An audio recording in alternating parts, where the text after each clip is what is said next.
I was standing in Maya's kitchen, holding 2 coffee mugs, when I heard the sentence that ended my life as I knew it.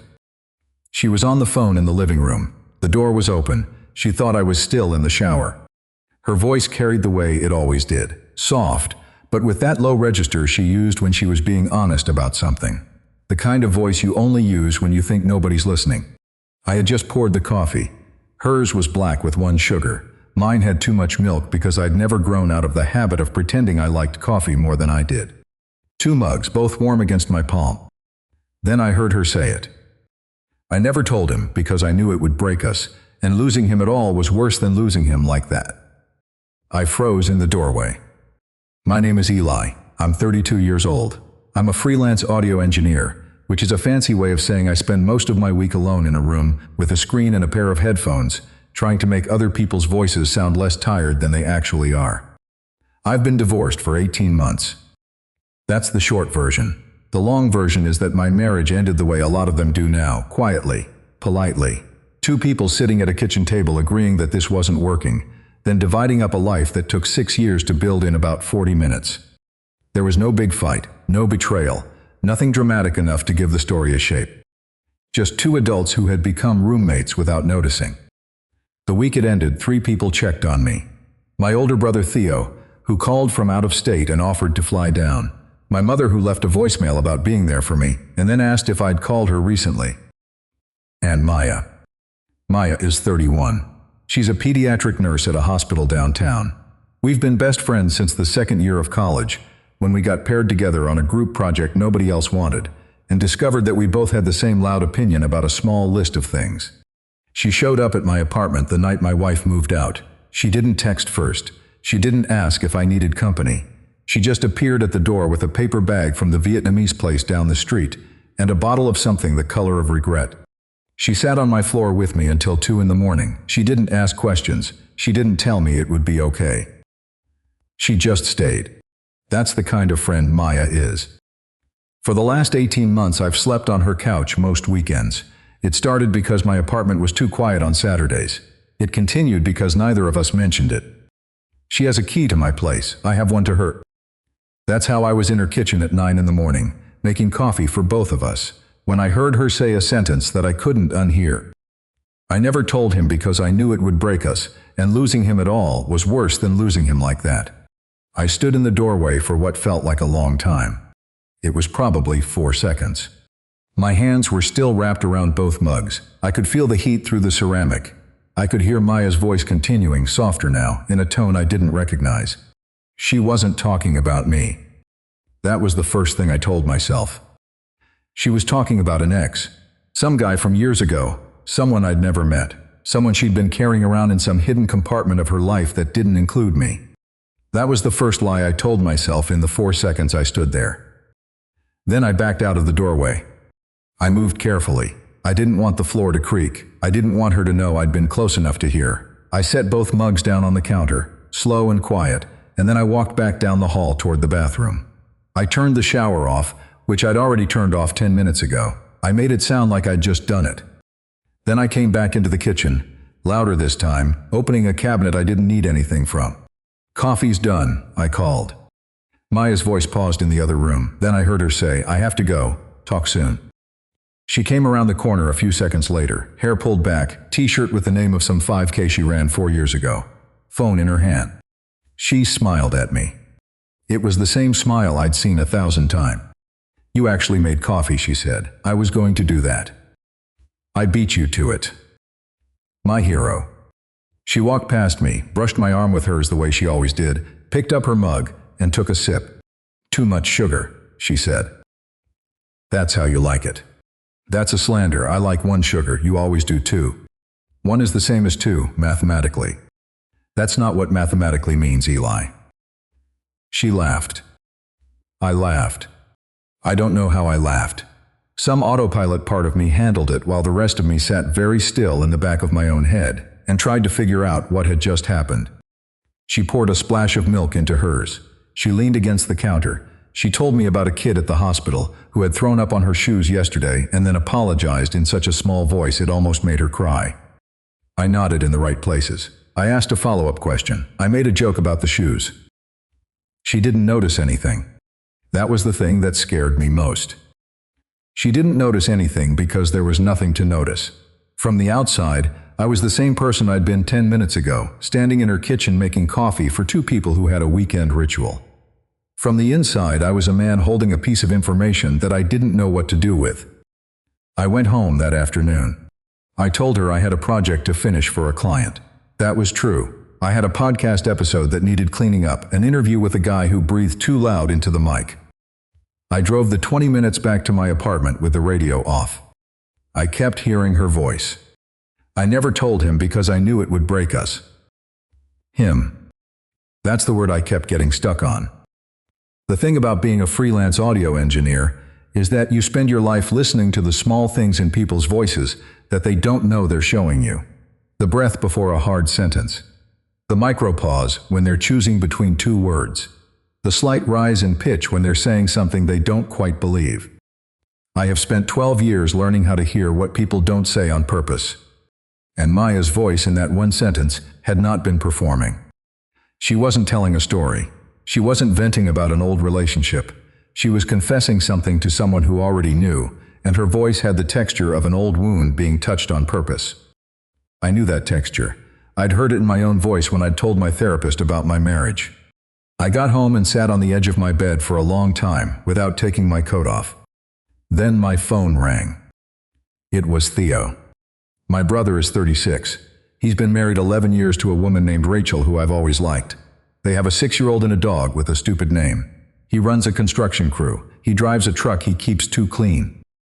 He's also the only person in my family who calls me to talk, instead of calling me to coordinate something. "Hey," he said, "you busy?" "Just got home." From Maya's.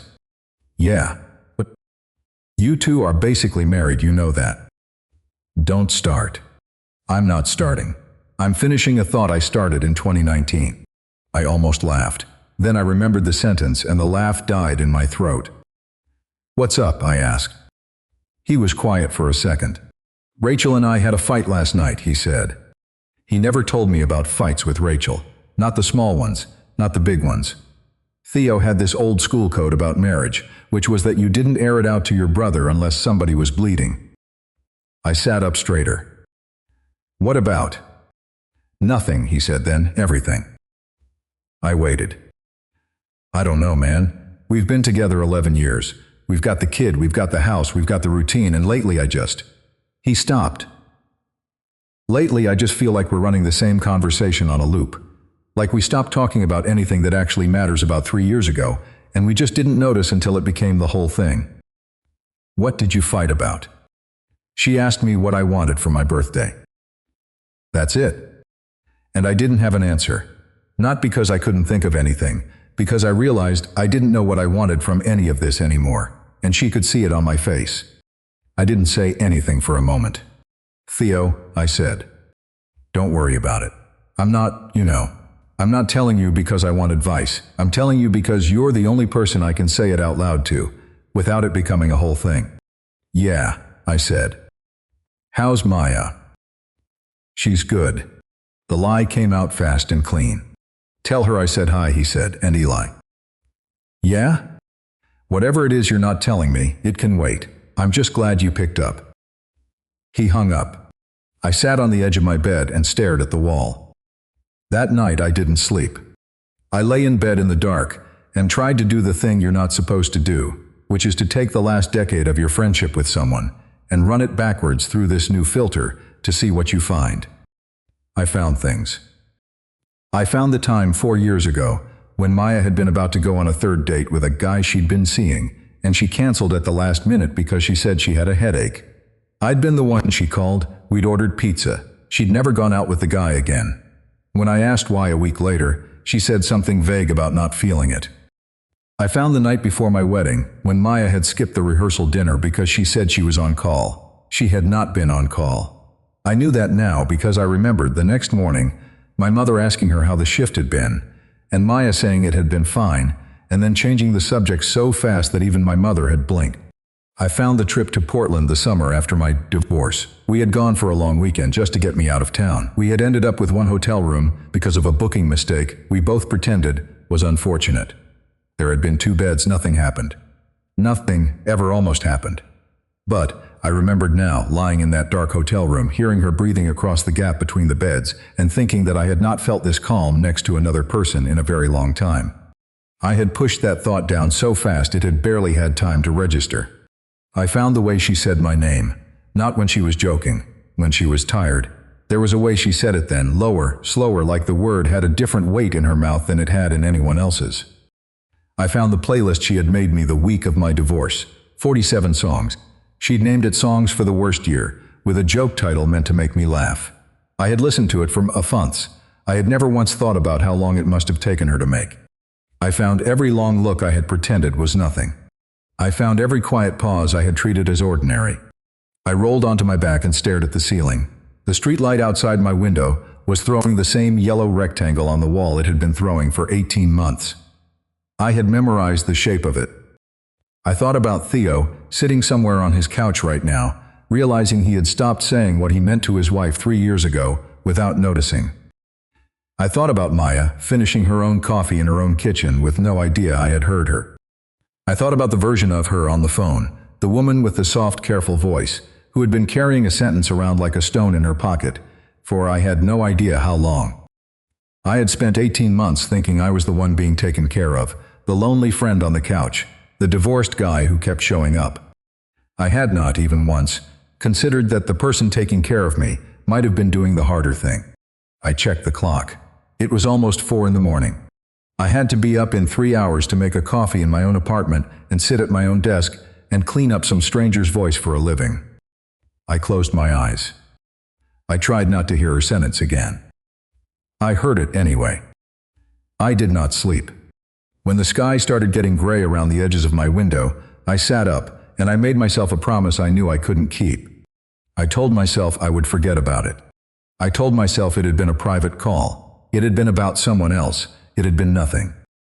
I told myself I would walk back into Maya's life the next time I saw her, and I would be exactly the same person I had always been, and we would have coffee and we would talk about her week, and I would not, under any circumstances, let her see that anything had changed. I didn't know yet that I had 3 days to find out how badly I was lying to myself. 3 days of pretending nothing happened. 3 days of watching her the way I never had. 3 days of pretending nothing happened. 3 days of being the version of Eli that Maya was used to seeing. The one who texted back too fast and laughed at her bad jokes about the night shift and made fun of her coffee order. 3 days of acting like I hadn't heard a sentence that rearranged the furniture of my entire life. The problem with being an audio engineer is that I can't unhear things. I work with voices for a living. I notice the breath people take before they say the hard sentence.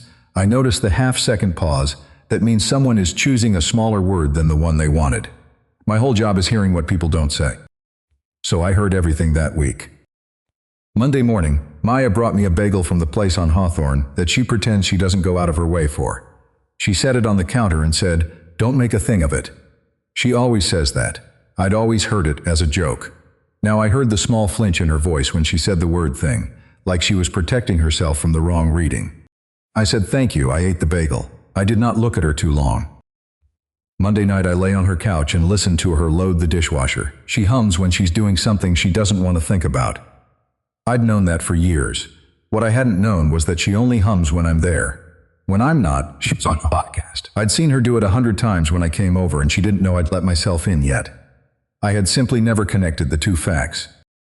You don't connect facts when you're not looking for a pattern. Tuesday she made me a playlist. She'd made it months ago, actually. Right after the divorce, when I couldn't sleep and she'd send me songs at 2 in the morning the way other people send memes.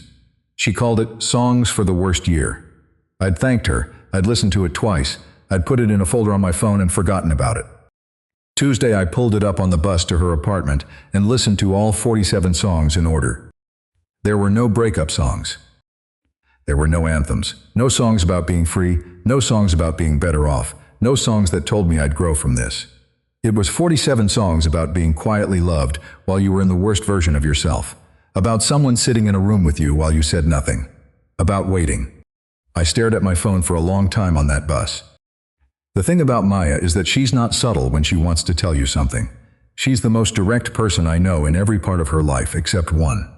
So if she made me a playlist that was, when you actually listen to it, a 47-song confession, and she called it something safe like Songs for the Worst Year, then she was relying on the fact that I wouldn't listen closely. She'd been relying on that for a long time. I made it to the coffee shop 10 minutes early. We had a Tuesday ritual. Hawthorne, the corner table, the espresso machine, that screams every 6 minutes like it's possessed. Maya always ordered first because I always took too long deciding. That day I just ordered whatever she ordered. She raised an eyebrow. Adventurous, she said. Felt like a copy day. She sat down across from me and crossed her legs the way she always did, one ankle hooked behind the other, and I tried to listen to her tell me about a kid in the ER who had swallowed a Lego. She did the voices. She always does the voices. She was funny the way she'd been funny on 100 Tuesdays, and underneath every word I could still hear the sentence from her living room. I never told him because I knew it would break us. I tried to nod in the right places. You're being weird, she said. I'm not being weird. You're nodding in the wrong places. Sorry, I was thinking about a project. You're a terrible liar, you know that, right? I've been told. She tilted her head a little. There's a thing she does where she lets her gaze rest on you about 2 seconds longer than is comfortable, and you can feel her diagnosing you the way she diagnoses kids in triage. She was doing it now. I picked up my coffee so I had somewhere to put my hands. Eli. Yeah. Are you okay? That was the moment. I had 3 real answers and I picked none of them. I gave her the version I'd been giving her for years. The version that fit inside our friendship without asking anything of either of us. I'm okay. I think the divorce stuff is just doing a slow second wave. It happens, I read about it. 18 months in, the brain catches up. I gave her a smile that I knew she wouldn't quite buy. I'll live. What I meant was, I heard you on Sunday night, and I haven't been able to think about anything else. What I meant was, please ask me again. She held my eyes one more second. Then she let me off the hook the way she always did. Okay, she said softly, and she let it go. I hated how relieved I was. We talked about other things after that. Her sister's wedding, my brother's marriage falling apart, which she didn't know was falling apart yet, but I told her some sanitized version of it, because Theo had told me not to say much. She listened the way she listens, with her whole body angled toward you. And when she laughed, she touched my arm. She always touches my arm when she laughs. I had known that for 4 years. I had not known what it meant. Theo called me Wednesday night. Beer. It's a Wednesday. Yeah, beer. We went to the dive on Burnside that's been there since before we were born and will be there long after we're dead, the kind of place with a jukebox no one ever changes the songs on. Theo is 36, 4 years older than me, runs a son who is 6, and the world's nicest wife, and a marriage I had always assumed was fine. He looked at his beer for a long time before he said anything. I haven't told Sarah, he said.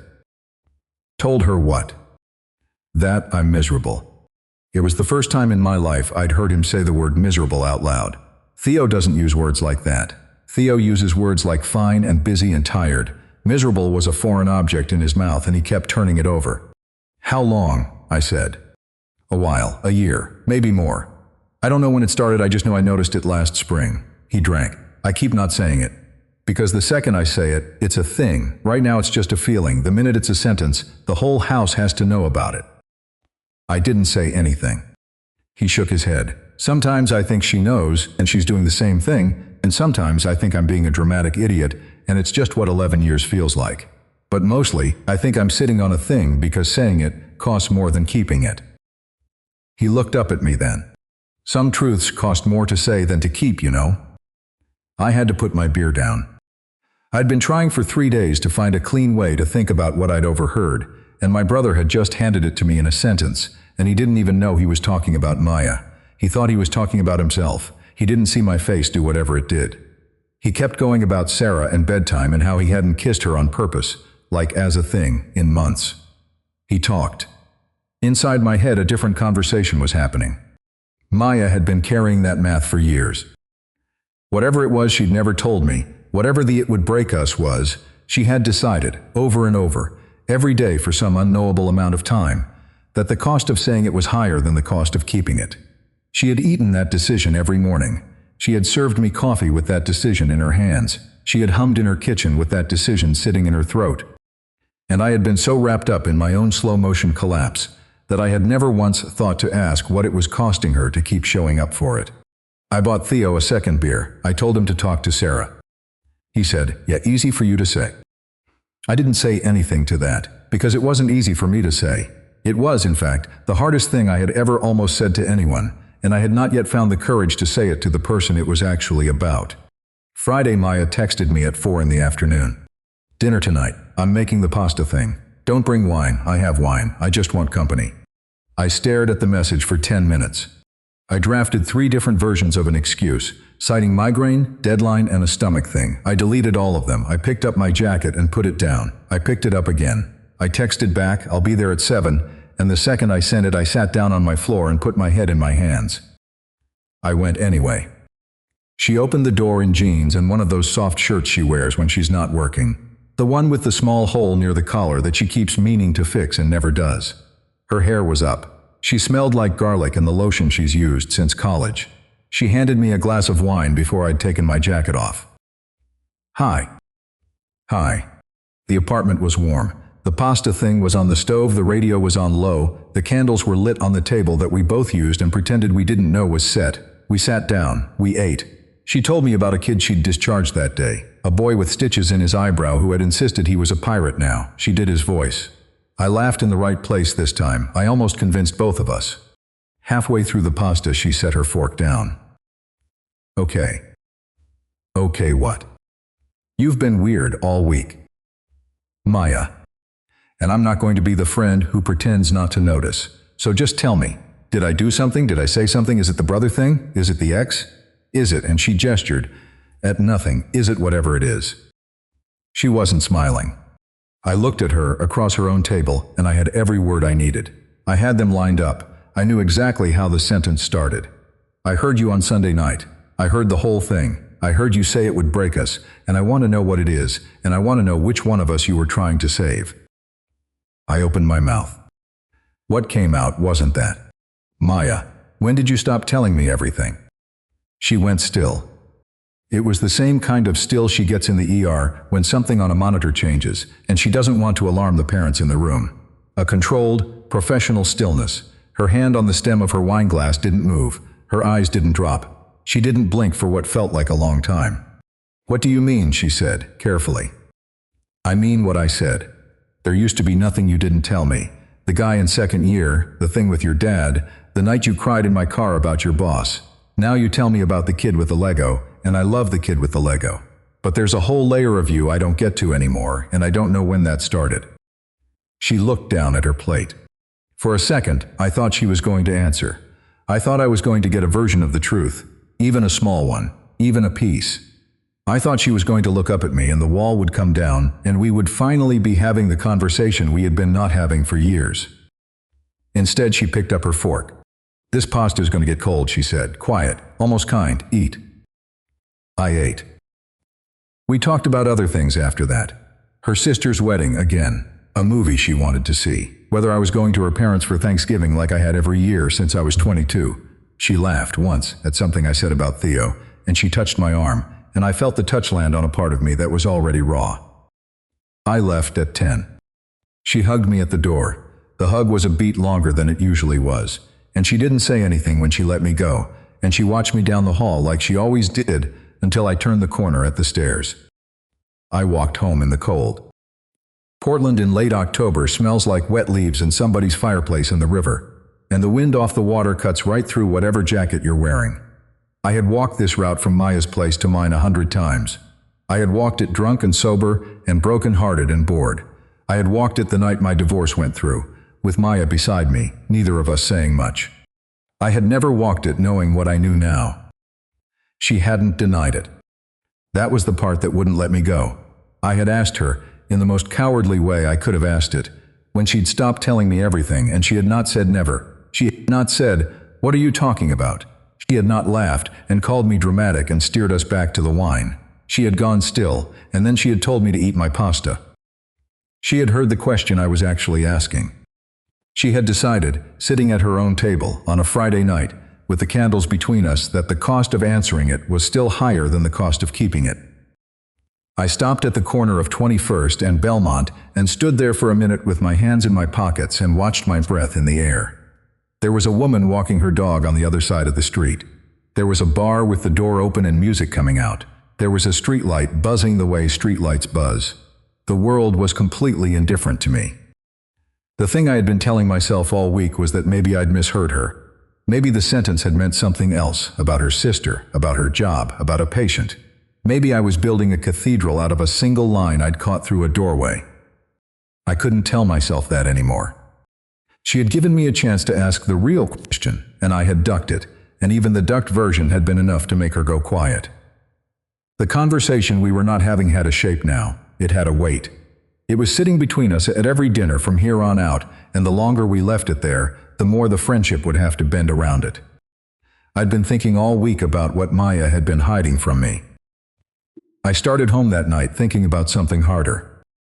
Because the thing about asking someone when they stop telling you everything is that the question only works in one direction if you've been telling them everything yourself. And I, walking up the hill toward my apartment with the cold in my teeth, was beginning to understand that I had not. I had been hiding something too. I had been hiding it longer than she had. I just hadn't, until that very moment, let myself look at what it was. I woke up Saturday morning to a yellow rectangle of streetlight still on my bedroom wall, even though the sun had been up for over an hour. That's how I knew I hadn't really slept. The lamp in my hallway was still on too. I had left it on the night before, like someone who didn't want to come home to a dark apartment.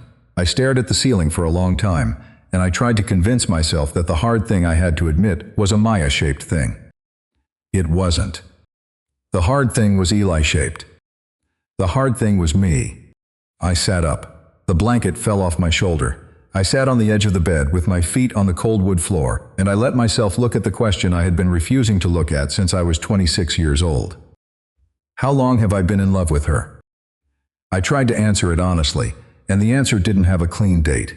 It had 1,000 small dates, and they had all happened before my marriage, and almost all of them had happened before I even started dating the woman I married. I made coffee. I sat at the kitchen table. I let the memories come. The first one was Portland. The trip was supposed to be a group thing. 2 other friends had bailed at the last minute, one with the flu and one with a sudden work emergency that we all suspected was a new girlfriend, so it was Maya and me. 4 nights in a hotel room with 2 queen beds and a window that looked out at a wet brick wall. We had laughed about it at the time. We had joked about whoever drew the short straw. We had argued about who got the bed by the window and who got the bed by the bathroom. She got the window. I got the bathroom. She said it was because she had a smaller bladder. I said it was because she was meaner. The first night I lay in my bed and I listened to her breathing across the room, and I didn't sleep. I told myself it was the unfamiliar mattress. The second night I told myself it was the noise from the street. The third night I stopped telling myself anything. I just lay there in the dark and listened, and I knew, with the kind of knowing you don't say out loud, that I could lie there forever. That if she rolled over and said my name, I would have answered before the syllable was finished. That this was not how a person felt about a friend. The fourth night I drank 2 glasses of wine at dinner, and I slept like a dead man. On the way home I told myself the whole trip had been nothing. I had been engaged at the time. I drank my coffee, and it had already gone cold, so I made another cup. The second memory was the rehearsal dinner. It was in the back room of an Italian restaurant my fiancé had picked, with white tablecloths and votive candles and a string quartet that my mother had been very proud of. 28 people, mostly family, a few college friends, and my brother Theo as best man giving a toast that was kinder than I deserved. Maya wasn't there. She had texted me that morning very early. She said she had picked up a double shift at the hospital because someone had called in sick. She said she was so sorry she would be at the wedding. She would dance with me at the wedding. She would not miss the wedding. She used the word wedding 4 times in a 4-sentence text, which I noticed at the time and then made myself stop noticing. I told my fiancé that Maya couldn't come. My fiancé said that's a shame, in the voice of someone who was relieved. I sat at the head of the long table that night, and I looked at the empty chair where Maya was supposed to sit, and I felt a quiet kind of grief that I did not understand. I told myself it was nerves. I told myself it was the white tablecloths. I told myself it was the string quartet. It was none of those things. It was that the one person whose face I needed to see was not in the room. And if I had let myself sit with that thought for 30 more seconds, I would have understood, the night before my own wedding, what I was about to do. I drank my second cup of coffee. I stared at my phone. Maya had texted me twice that morning already. The first one said, "You up?" The second one said, "Breakfast?" I didn't answer either of them. The third memory was the courthouse. The divorce had gone through on a Tuesday in March. I had walked out of the side door of the building because I didn't want to deal with the front steps. I had a manila folder in my hand with paperwork in it. I remember the manila folder. I don't remember what was inside it. Maya was waiting by my car. I hadn't asked her to come. She hadn't told me she was coming. She had just shown up because she was Maya, and because that was the kind of thing she did, and because she had figured out somehow that I would walk out a side door and not the front. She didn't say anything when she saw me. She just opened her arms. I walked into them. She held me for a long time in that parking lot. Long enough that I felt the cold concrete come up through the soles of my shoes.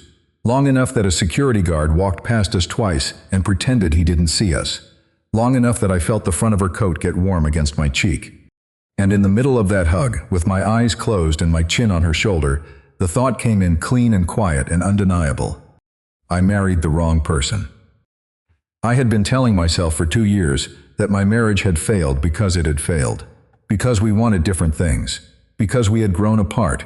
Because of all the polite, blameless reasons that people put on divorce papers when they don't want to say anything cruel. In that hug, I understood that my marriage had failed because I had spent every day of it standing next to a woman I respected, and the woman I should have been standing next to had been waiting in the parking lot the whole time. I pulled back from the hug. I smiled at Maya. I made a joke about needing a drink. We went to a bar 3 blocks away and I ordered a whiskey and she ordered a beer, and I never said a word about what I had just understood. For the same reason, she never said anything either. Because losing the friendship would be worse than wanting more. Because at least this way, I still got to sit across from her on a Tuesday afternoon and watch her laugh at something the bartender said. Because the math, when you ran it, came out the same for both of us. She had been doing it for years. I had been doing it for years. We had both been protecting the thing we had at the cost of the thing we wanted, and we had both been so sure we were the only one doing the math. I sat at my kitchen table on Saturday morning and I understood, with the kind of clarity that arrives too late, that I was a coward, and so was she, and the cowardice was symmetric, and that was almost the saddest part. My phone buzzed. "Maya again, I'm at the coffee place. Are you alive?" I turned the phone face down on the table. I needed to talk to someone who wasn't her. I drove out to my brother's house at noon. Theo lives in a small ranch on a quiet street, about 30 minutes from the city. The lawn was overgrown. There were 2 bikes in the driveway, his and his son's. The garage door was open and the basement stairs went down from the back of the garage, and I could hear the hum of a small saw from down there. Theo was in his workshop building a birdhouse. He builds them on weekends. He sells them at a farmer's market in the summer. He says it's the only part of his week where the only thing he has to dice it is which kind of nail. He looked up when I came down the stairs. He had sawdust in his beard. He turned off the saw. He said, "This is not your normal Saturday face." I said, "I need to talk to you." He pointed at a stool. I sat. He picked up a small piece of cedar and started sanding it without looking at me, which was Theo's way of letting me talk without watching. I told him everything. I told him about the kitchen doorway and the 2 mugs and the sentence I had overheard. I told him about the week of pretending. I told him about Friday night and the question about when she had stopped telling me everything. I told him about Portland. I told him about the rehearsal dinner. I told him about the parking lot at the courthouse. I told him I had married the wrong person, and I had known it the day my marriage ended, and I had not said a word about it for 18 months. I talked for almost an hour. He didn't interrupt. When I was done, he set the cedar down. He brushed sawdust off his hands. He looked at me for a long moment, and then he said something I wasn't expecting. He said, "Sarah and I finally had the talk." I blinked. The talk. He said, "Last Sunday night, I came home from a job at 8. The kid was asleep. She was in the kitchen. I had a beer. She had a glass of wine. And she said, 'Are you happy?' And I said no, and she said me neither, and we sat at that table until 2 in the morning. I asked how it went. He said, 'It was the worst night of my marriage.' He picked up the cedar again. He turned it in his hands. He said, 'And it was the first honest one.' I didn't know what to say. He sanded the cedar for a while longer. He blew the dust off. He set it down. He said, "You didn't drive out here for a hug, Eli. You drove out here because you want me to tell you what to do." I admitted that was probably true. He said, "I'm not going to tell you to confess to her.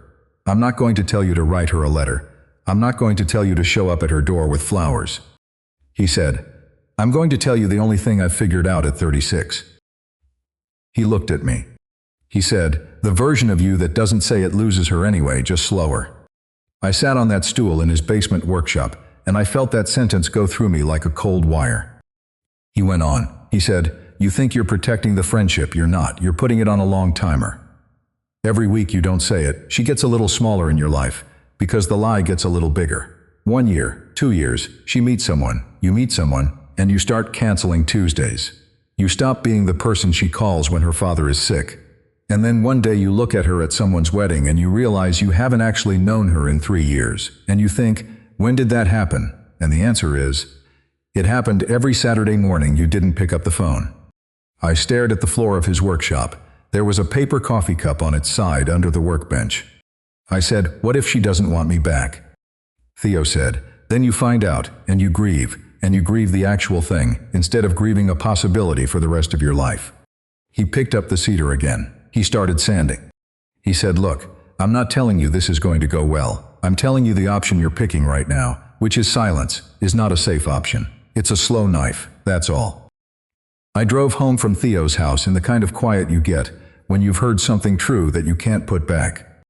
I didn't text Maya. I didn't open her messages. I sat on my couch with the TV off and the apartment dim, and I tried to figure out how a person is supposed to say something they have been not saying for 6 years. I didn't figure it out. I fell asleep on the couch around 10. I dreamed about Portland. I woke up at 3 in the morning and stared at the ceiling, and I knew, with the kind of knowing you don't get to argue with, that on Sunday I was going to drive to her apartment and tell her. I didn't have to drive anywhere. She came to me. It was 3 in the afternoon on Sunday. I was on my couch in a t-shirt and the same sweatpants I had slept in. I had not showered. I had not eaten. My phone was face down on the coffee table. I had been staring at a wall for about an hour trying to write the first sentence of a conversation, and every version sounded like a man reading from a card. The knock on my door was 3 short raps. I knew who it was before I stood up. I opened the door. Maya was standing there in jeans and her gray hoodie and the boots with the salt stains on the toes from the long cold walk up 21st. Her hair was pulled back. Her face was pale in the way her face got when she had been thinking about something for a long time without eating. She looked at me. She said, "I'm sorry to just show up. We need to talk." I let her in. She walked past me into my living room. She didn't sit. She stood by the window with her hands in her pockets and she looked at the street. I closed the door behind her. I stood with my back against it. For a minute, neither of us said anything. She turned around. She said, "Eli." She said my name like a person about to read a sentence she had practiced in the car. She said, "I have something to tell you that I should have said years ago." Her hands came out of her hoodie pockets. Her fingers were shaking a little. She tried to hide it by putting one hand on the back of my couch. I watched her hand on the back of my couch. I watched her swallow.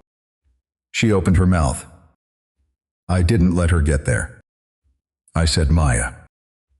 She stopped. I said, "Before you say anything." She waited. I said, "I overheard you on the phone 2 Sundays ago, in your living room. With the 2 mugs in my hands, I heard the whole sentence. I never told you I came home that early. I heard you." I watched her face do something I don't have a clean word for. 6 things passed through her face in about 2 seconds, and I think I caught the bulk of them. The first was shock, pure white, breath-stop shock, the kind that flattens the muscles around the eyes. The second was something like recognition, like a piece of her own week clicking into place. The canceled coffee, my 2 loud laughs at the table, the question Friday night about when she had stopped telling me everything. I saw her assemble the whole picture in real time. The third was fear, just for a moment. Her shoulders pulled up 1/2 an inch and her chin dropped 1/2 an inch, and she looked away from my face and at my hand on the door. The fourth was something softer, like grief, like she had been holding a weight for a long time, and somebody had just taken half of it off her without asking. The fifth was anger, not at me, I don't think. At the situation, at the universe, at herself. Her jaw set for a second and then released. The sixth was a kind of calm I have never seen on her face before. The calm of a person who has just realized that the thing they were most afraid of has already happened, and they are still standing in the room, and the room hasn't fallen down. She let go of the back of the couch. She walked one step closer to me. Not toward me, exactly. Just out of the window light, she stopped in the middle of my living room. She didn't deny it. She didn't explain it. She didn't try to soften it or shape it or put it in a different sentence. She looked at me, and her voice came out quiet and steady, and she asked one question. She said, "How long have you known?" I didn't answer right away. The honest answer was sitting on top of my tongue, and the lie I had been planning to tell for 2 weeks was sitting underneath it, and for a second, I had to decide which one was going to come out of my mouth. I looked at her standing in the middle of my living room, with her arms loose at her sides, and her hair half out of the clip she had put it up in, and I understood in a quiet way that the lie wasn't going to fit anymore. The lie had been built for a person who hadn't said the thing yet. The lie didn't have a place to live now. I said, 2 Sundays. I said, that's all, 2 Sundays, since the morning with the coffee. She nodded once, slowly, like she was confirming something to herself. She said, okay. She didn't say anything else for a long time. She looked at the rug. She looked at the window. She looked at the corner of the bookshelf, where I keep the one framed photo of the two of us. From a hiking trip the summer after our junior year, both of us sunburned and laughing at something I no longer remember. Then she sat down on my couch. She didn't sit the way she usually sits, with her legs folded under her and a pillow in her lap. She sat the way a person sits in a waiting room, with her feet flat on the floor and her hands resting on her knees and her back held straight. I sat in the armchair across from her because some part of me knew that the couch was hers in this moment, and I needed to be across from her, not next to her. The light in the room was that late afternoon Sunday light that turns everything gold and a little tired. The radiator clicked. A car went past on 21st. A dog barked once in the apartment above mine and then stopped. She said, "Can I just talk for a minute?" I said yes. She put her hands flat on her knees. She started in the middle. She said, "I have been in love with you since our 3rd year of college." She said it the way a person reads the time off a watch, like it was a fact about the world that had been true for so long it didn't need any particular voice to carry it. I didn't move. She said there was a week in October, our junior year, where I noticed I was angry about you dating that girl from the philosophy program, and I sat in my dorm room and tried to write an email to my mother about it and couldn't, because I realized I wasn't angry as a friend. I was angry the other way. She said, "That was the start. I tried to make it go away for about a year. By the time I knew it wasn't going to go away, you were already with the woman you married, and I thought I could carry it. And I did carry it, through the dating and through the engagement." She stopped. She looked at her hands. She said, almost, "The night before your wedding, I sat in my car outside that Italian restaurant for 40 minutes. I had practiced what I was going to say in the shower that morning, just one sentence, just enough that you would know and you could decide." She said, "I had the door handle in my hand, I had my keys in my other hand, I had the words in my mouth." She said, "And then I thought about you the next day in the suit, with your mother crying and your brother making his toast and 120 people in chairs waiting for you. And I thought about what it would do to you to hear that sentence the night before. So I drove home, and I texted you that I had picked up a shift at the hospital." She said, "I picked up a shift at the hospital, just not until the next morning." I closed my eyes for a second. I had spent 6 years being a little hurt about that text. Every anniversary, for as long as my marriage lasted, that text had sat in my chest as a small, low ache. The kind of thing you don't talk about because you know how petty it sounds. I opened my eyes. She was watching me to see if I was going to be angry.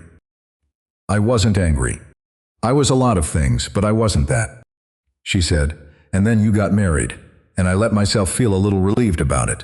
Because once the wedding happened, the door was closed and I didn't have to carry the question anymore. I just had to carry the friendship, and I was good at the friendship. She said, "I was the best friend you had. I was good at it on purpose." She said, "And then your marriage ended." She said, "And the door I had been so relieved about being closed was suddenly open again, and I realized I had been lying to myself the whole time about being relieved." She said, "When I hugged you outside, I held on too long. You noticed, I noticed you notice. We both pretended we didn't." She said, "I have been pretending I don't notice for 18 months. She let her hands fall off her knees and into her lap. She said, "That's what you heard on the phone. That's who I was talking to. My sister. I tell my sister things I don't tell anyone else." She said, "I'm sorry you heard it the way you heard it. I'm not sorry, it's true." The room was very quiet for a minute. I had spent 2 weeks rehearsing what I would say if this moment ever came, and in the rehearsals I had been smooth and tender and articulate. The real me said nothing for almost a full minute.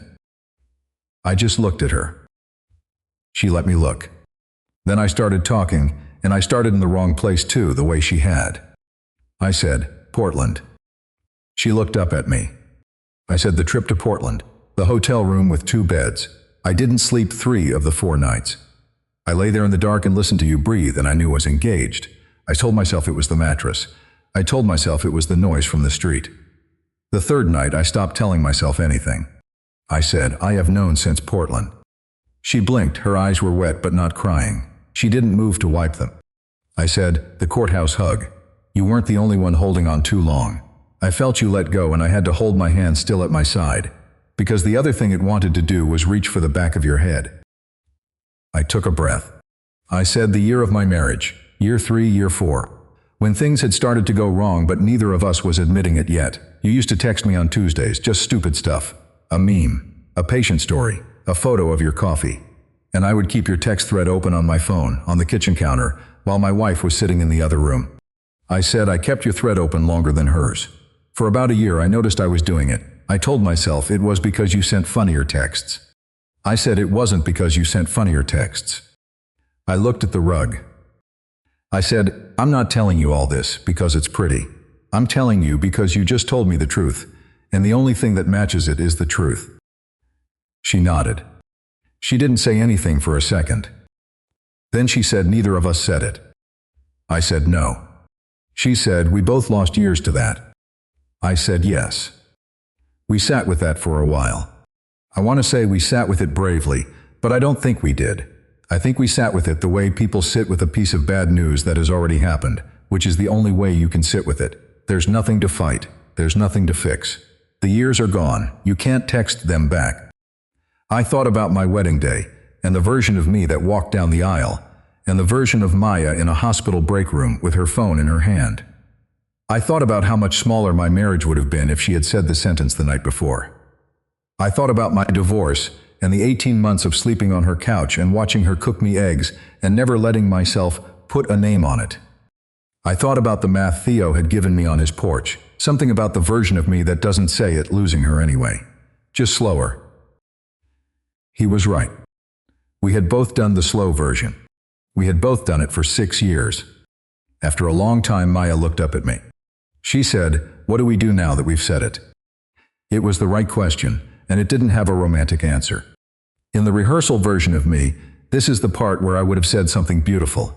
I would have crossed the rug and sat next to her on the couch and put my hand on the side of her face and said the thing in 3 perfect words. I didn't do that. The real me told her the truth, which was that I didn't know. I said, "I don't know."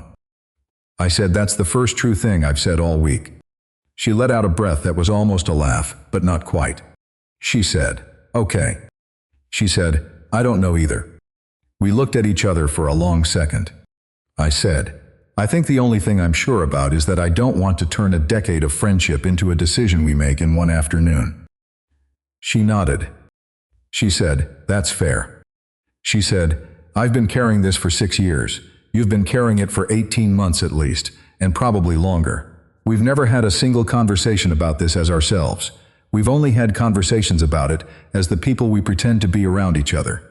She said, "I don't trust whatever we decide today." I said, "I don't either." She said, "Slow." I said, "Slow." It wasn't romantic.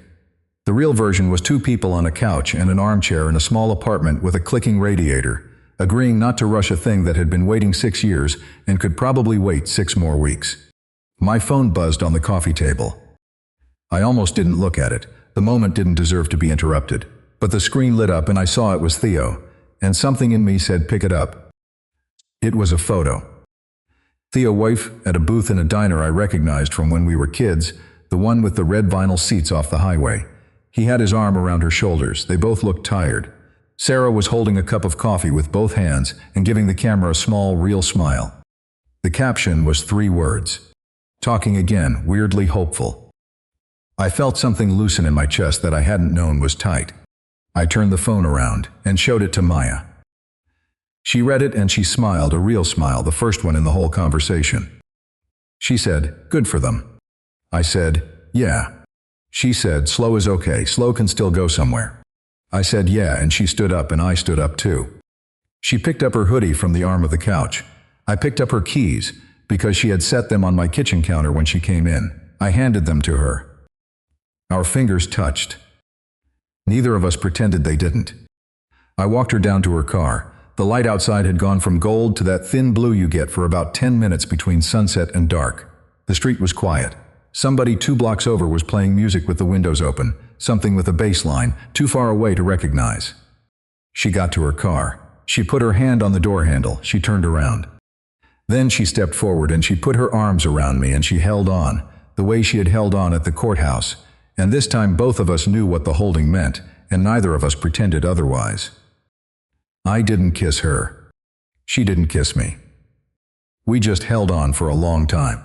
When we let go, I reached for her hand. She let me take it. We stood there with our hands together for a second, and I didn't let go right away, and she didn't either. Then her fingers slipped out of mine slowly, like a thing being put down with care. She got in her car. She sat there for a second, both hands on the wheel, looking forward through the windshield. Then she started the engine. She rolled down the window. She looked up at me. She said, "Talk tomorrow." I said, "Talk tomorrow." She drove away. I stood on the curb until her taillights turned the corner. Then I walked back upstairs. My apartment was very quiet when I came back in. I locked the door. I put my keys in the bowl. I turned off the lamp by the door because I didn't need it anymore, because I was home. I sat down on the couch where Maya had been sitting, and the cushion was still slightly warm. I picked up my phone. There were no new messages. The screen was dim. The last notification was the photo from Theo, which I read again, and then I just set the phone face up on the coffee table next to my keys, and I left it there. For the first time in a very long time, I didn't feel any need to fill the quiet. I didn't open the playlist. I didn't text anybody. I didn't put on a show. I sat on my couch in my dim apartment with the radiator clicking and the sound of one car going past every few minutes, and I let the silence be what it was.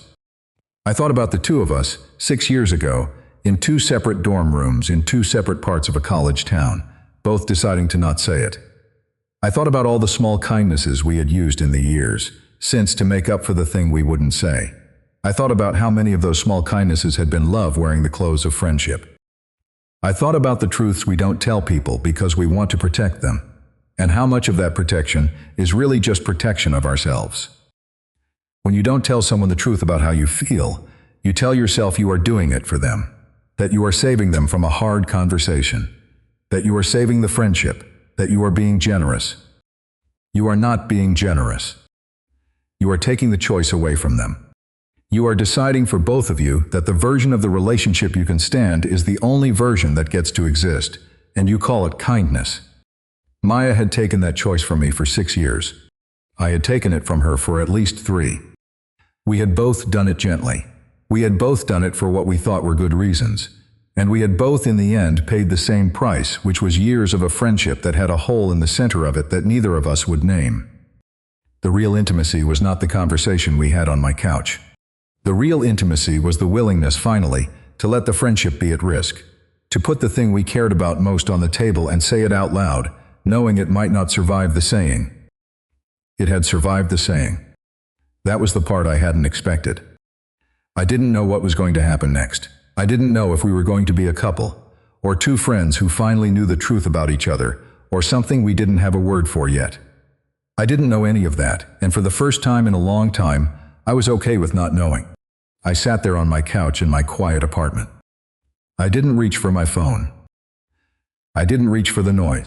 I sat there and I let the day end. If this story landed for you, there are more like it on the channel. Stay close if you want to hear the next one.